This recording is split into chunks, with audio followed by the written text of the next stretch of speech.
¿El carácter de qué dice que tenemos o no? ¿Qué hacemos? Lo tengo acá al lado, para tomar una mano. Compa. Todo bien. Mira, acá el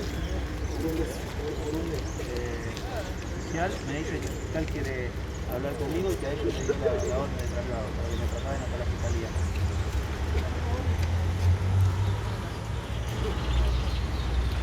Dale, ningún problema. Dale, totalizado. Dale, listo. Perfecto. Ningún problema. Dale. Vamos, pero vamos a ir nomás al coche, vamos a lo arreglo. No hay problema. Dale la llave roja. Tomar Néstor. Tomar Néstor, ¿dónde está?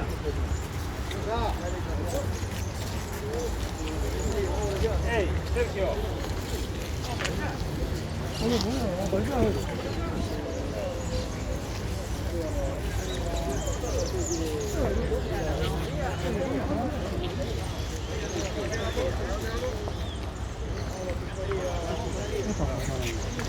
No, no tengo idea.